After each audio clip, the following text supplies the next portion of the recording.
Alhamdulillahi Rabbil alamin, wassalatu wassalamu ala rasulina Muhammadin wa ala alihi wa sahbihi ajma'in. Assalamu alaikum wa rahmatullahi wa barakatuh. Бүгінгі тақырыбымыз ғайбат және өсек және оның зияны турасында болмақ. Ардақты пайғамбарымыз саллаллаху алейхи уассалам өзінің хадис шәрифінде «Ла ядхулул джанната наммам», яғни жәннатқа өсекші кірмейді дейді. Ислам дінінде ғайбат өсек айту ол харам амал болып есептелінеді. Оған Құраннан, пайғамбар саллаллаху хадисінен көптеген дәлелдер бар. Құраннан бастайтын болсақ, астағфиру билла, я айюхаллазина аману жтанибу касирам миназ-зонни инна ба'даз-зонни исмун вала тажассасу вала я'таба ба'дукум ба'да аюхиббу ахадукум ан я'кулу лахма ахихи майтан факарихтумуху ваттақулла инналлаха тауабур рахим. Яғни бұл Худжрат сүресінің 12-ші аятында: ей иман еткендер, ойдың көптеген жаман ойлардан сақтаныңдар дейді. Себебі ой ол күнә дейді.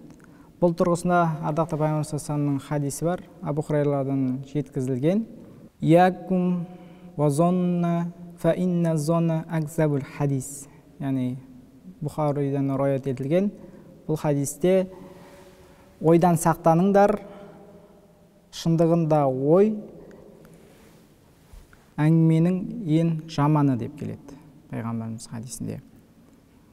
Енді ғайбат дегеніміз не? Соған тоқталатын болсақ, бұл жайында пайғамбар саллаллаху өзі түсіндіріп береді. Бір күні сахабалармен жиында отырған кезінде сахабаларынан ғайбаттың не екенін білесіңдер ме деп сұрайды. Сонда сахабалары Алла және оның пайғамбары біледі дейді. Сонда пайғамбар саллаллаху ғайбат дегеніміз ол бауыры туралы сыртынан ол жақсы көрмейтін бір ісін айтуы дейді. Сонда сахабидің біреуі тұрып сұрайды: егер ол айтқан сөз, жаңағы жаман сөз, ол кісінің бойынан табылатын болса ше дейді. Сонда пайғамбар саллаллаху егер сен айтқандай ол кісінің бойынан жаңағы істер табылатын болса, ол ғайбат болады.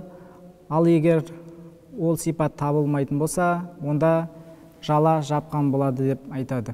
Енді ғұлама ғалымдарымыз ғайбатты 3 түрге бөліп қарастырады. Бірінші күпір болған ғайбат. Яғни ғайбатты айтады, мен айтқан ғайбат емес, онда бар нәрсені айттым десе, харам болған ғайбатты халал деп алғаны ол күпірлікке жол берген болып есептелінеді. Неге? Себебі жаңа жоғарғы хадисте айтқанымыздай, пайғамбар саллаллаху не деді? Егер бір кісінің бойында ол сипат табылса да, ол айтқан адам ғайбат айтқан болып есептелінеді. Егер табылмаса, жала жапқан болады деді ғой. Сол себептен бұл харам болған ғайбатты халал дегені үшін күпірлік келтірді. Және бұған пенде қалай күпірлік еткенде тәубе еткен болса, дәл солай тәубе ету керек болады. Екінші, естілген ғайбат. Яғни айтқан ғайбаттың ғайбатталған адамға естірту. Бұл өте үлкен күнә.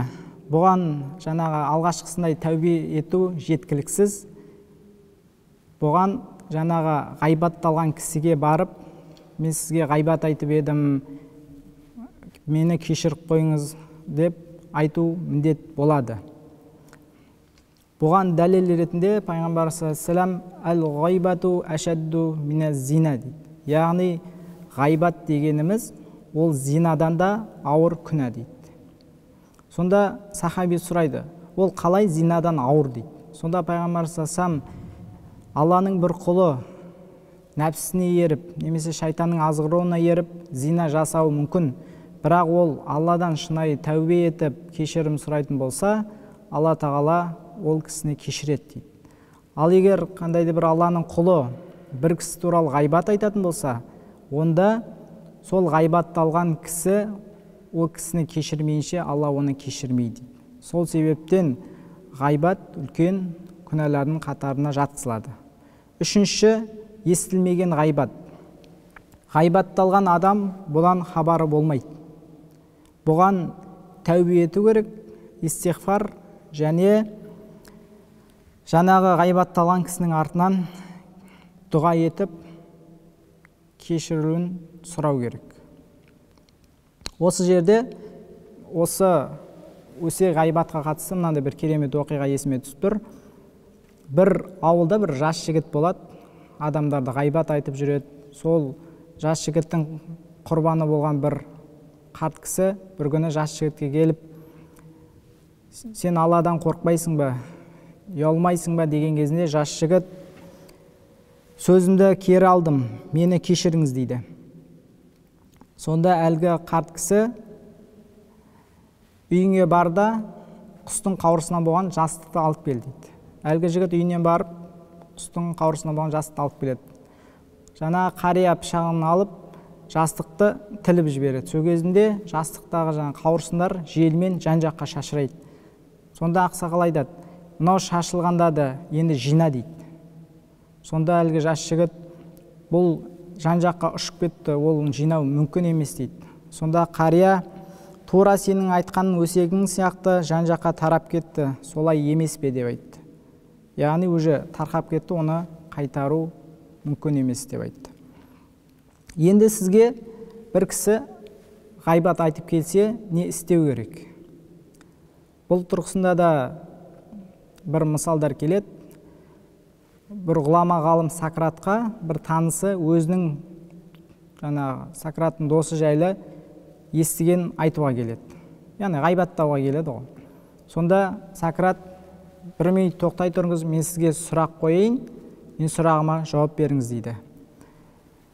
Ол сұрағым 3 сүзгі деп аталады. Бірінші сүзгі шындық сүзгісі. Маған айтайын деп тұрған нәрсең, сен өзің көзіңмен көріп, құлағыңмен естіген нәрсе ме деп сұрайды. Сонда ол жоқ, мен оны естідім дейді. Онда жақсылық сүзгісінен өткізейік дейді. Сен айтайын деп тұрған нәрсең жақсы нәрсе ме дейді. Әлгі кісі жоқ, жаман нәрсе дейді. Онда үшінші пайда зиян сүзгісінен өтейік. Бұл айтайын деп тұрған нәрсе маған пайда бере ме дейді. Жоқ, керісінше зиян береді дейді. Сонда Сократ, демек маған айтайын деген рас болмаса, ол жақсы нәрсе болмаса, пайдалы нәрсе болмаса, оның сен маған не мақсатпен айтқалы тұрсың деп айтқан екенді. Не мақсатпен айтқалы тұрсың деп. Сондықтан егер сізге бір кісі ғайбат айтып келетін болса, ол кісіні ол амалдан тоқтату керек. Соңғы сөзімді Пайғамбар хадисімен аяқтағым келеді. Мән кана юъмину биллахи вал яумил ахир фалякул хойрун ау лиясмут. Яғни кімде-кім Аллаға және ақырет күніне иман еткен болса, жақсы сөз сөйлесін, немесе үндемесін деген. Яғни Алла Тағала біздердің тілдерімізді тек жақсы сөз сөйлеуді нәсіп етсін, біздерді көркем мінезді, сабыр етуші, шүкір етуші құлдарының қатарынан етсін. Ва саллаллаху тағала хойру халқихи Мұхаммад ва аля алихи ва сахбихи ажмаин.